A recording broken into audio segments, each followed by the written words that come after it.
Hello, I am Sergeant Allen, and this is a brief overview of IOPS 360, which is our scheduling software.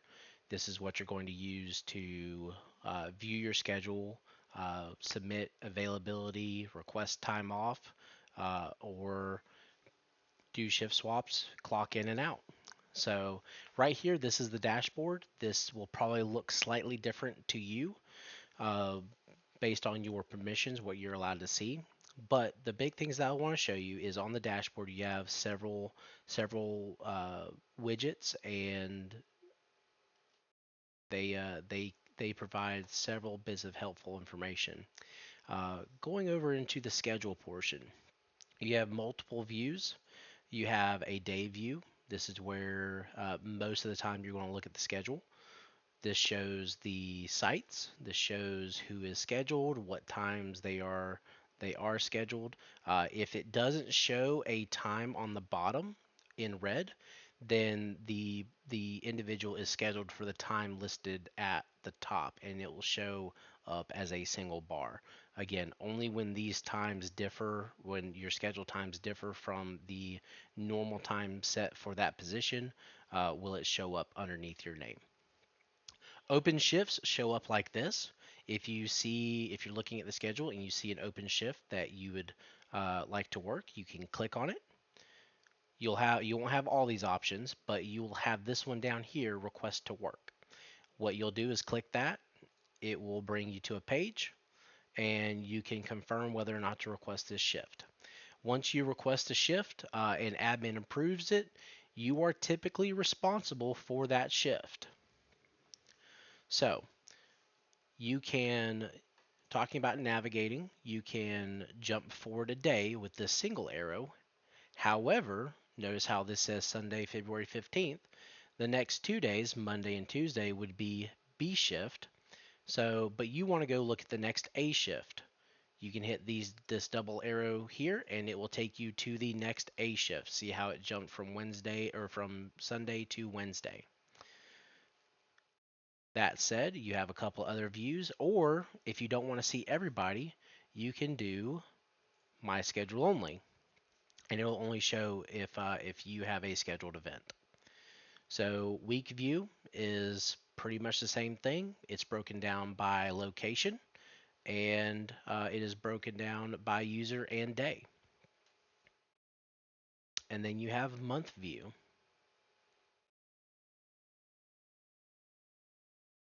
Timestamps, this is where you can go to record your timestamp if you're using a web application and you are in a location that is recognized by one of our geofences.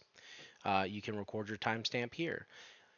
This is provided for you at the North Carolina office via a tablet that is now mounted on the wall. Please sign in. You can clock in from there, but make sure that you log out and you also do not save your credentials. You do not want anyone having access to your account. You can view your timestamps based on pay period. You just select the period that you want and view your timestamps. For my part-time folks, this one right here, this tab right here, availability, is going to be pretty important to you. Uh, what you can do is you can submit all of your availability all throughout the rest of the year. So say I wanted to come in and I wanted to say that I was available March 17th, 18th, 19th, 27th, and 28th. I can select multiple days and then I can select what times I'm available. This is not the shift that you would be working. This is just your available time. So if I put that I'm available from 7 o'clock in the morning until 5:30 the following morning, I can be selected for any shift that falls between those times. Once you do that, once you're sure of your dates and your availability, you can submit it. You can submit multiple different times. It's not a one and done. But I would caution you, availability can only be edited, deleted if more than 21 days in advance of today. So be sure when you submit, if it's within 21 days, it's locked in. So The other thing that you can do is you can go over to base and station preferences and you can select what your preference would be. Again, that is a preference. It is not guaranteed to you, and you may be utilized elsewhere. So that is how you manage your availability. Unavailability is the polar opposite. If you are someone that is regularly scheduled, not in a full time capacity, but say you normally work certain types of events, but you know 3 weeks, 4 weeks, 5 weeks from now that you're not going to be available to work that weekend, you can submit unavailability. Shift swaps. If you are if you are someone that needs to swap a shift, say you work full time on B shift nights doing Charlotte Patrol, and you need a specific day off, but you don't want to use PTO, you don't want to lose the hours, you can request a shift swap with someone within the same pay week and obviously pay period. What you would do is you would go here to shift swaps, you would create a swap, shift for shift swap, you would select your shift, you would select the second user. I'm just selecting a random person and select that shift that you wish to swap with them with. You can preview it. It'll let you know if there's any issues with that swap. And if there are no issues, you can submit it. Now, what happens is it goes from you to the second user. So it would go to Officer Gathers for Officer Gathers to then approve on their end. Once that is done and both users have approved it, it will then be elevated to admin for final approval, and that's when the shift would be approved or denied. Just as a reminder, though, if you do a shift swap, you are still scheduled and you are still responsible for your shift unless it is approved. Just because you submit it does not mean that you can just do it. The opposite of a shift, or not the opposite, but the other option is a shift giveaway. Say you are someone who is working part time and you have been awarded a shift, you are responsible for it, but um, you for whatever reason decide you want to give that shift away. Um, you would create the shift giveaway. You would select your shift, make sure the starting time and the number of hours is correct, and then you would select what roles would be notified of this giveaway. Please keep in mind that if you are working, if your shift is a South Carolina shift or is otherwise a specialty shift, that you do not put someone who is only PPSB certified. You can move that to no,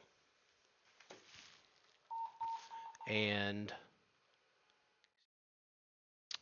you can submit this shift swap. Or excuse me, the shift giveaway. If it is approved, it'll go to pending, and if approved and someone picks it up, that's when you will be removed from the schedule. Remember, you are responsible for this shift unless someone it is approved and you are removed from the schedule. Your schedule will show you what you are responsible for. Go by it. All right, so those are shift giveaways. For my full-time people, time off requests. And this could also be used for part-time depending on how the final product looks like. But for my full-time people that has like a PTO balance, they want to request a shift off, you'd go to this tab here.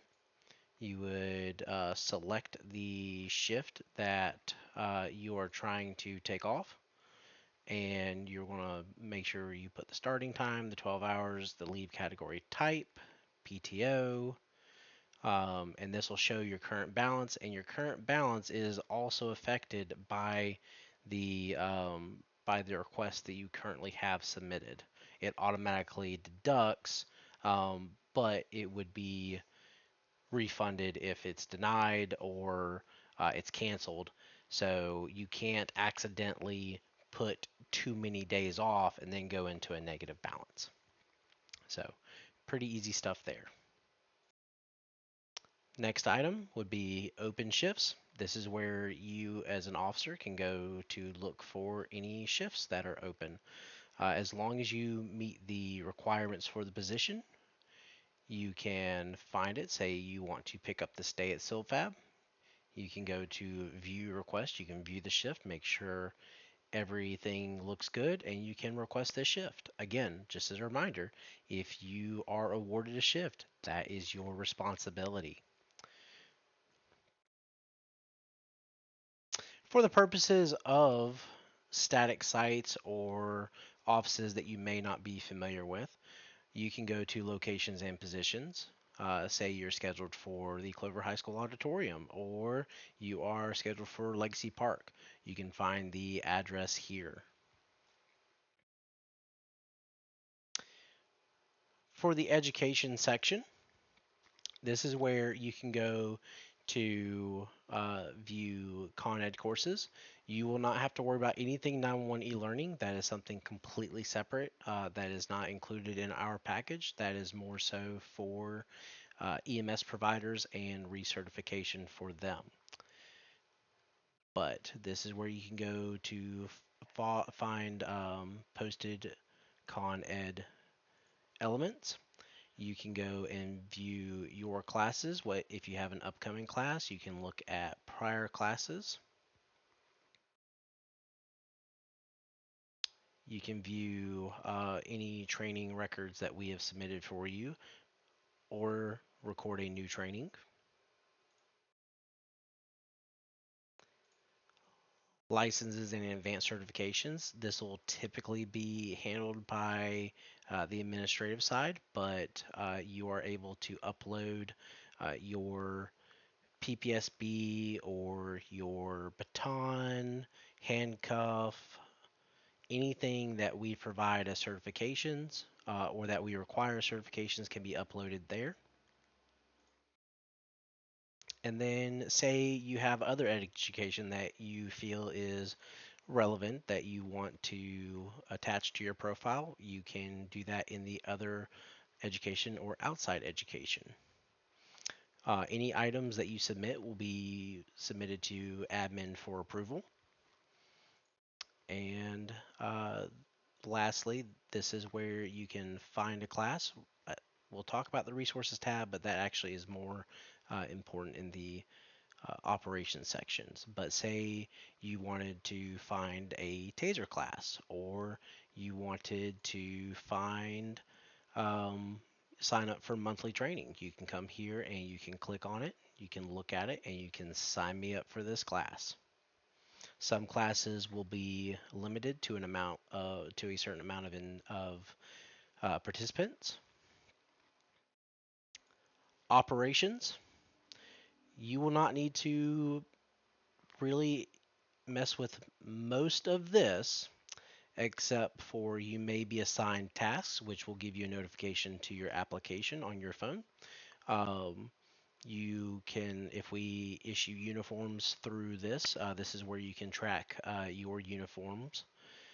But the biggest thing for you as an end user is going to be the vehicle checkoff. This needs to be done at the beginning of every single shift. When you are checking out a vehicle, you just go to here, you will hit the fill out tab, and you will follow the prompts. You will input all the information, and then you will select save and complete vehicle check. If you save it, it will not submit it. You must hit complete vehicle check. Again, this is required for people checking out vehicles. Lastly, I talked to y'all about the resources tab. Uh, you're going to find this in the resources actual tab. There is just a secondary portion of it in the education tab. But in the resources tab is where you're going to find your SOGs and SOPs. This is still a work in progress, but this is where you'll go to find any major policy, or our list of standard operating guidelines. And then there's also a discussion board if it is utilized. Um, but that is essentially IOPS. One last thing that I'll show you. This pertains to the education side. Your name being in red with a red dot does not mean that you are clocked out or anything like that. What this is referring to is education items. Uh, Certain positions require certain things, and if not all of those items are uh, loaded into your profile and approved by an admin, you will have a your name will be in red. If you have everything, everything's approved, your name will be green. And if you have an item that is expiring soon, then it will turn orange or yellow. And then once it expires, it will turn red again. But this is a very brief overview of IOPS. If you have any questions, feel free to reach out to our administrative assistant or to your immediate supervisor. Thank you and have a great day.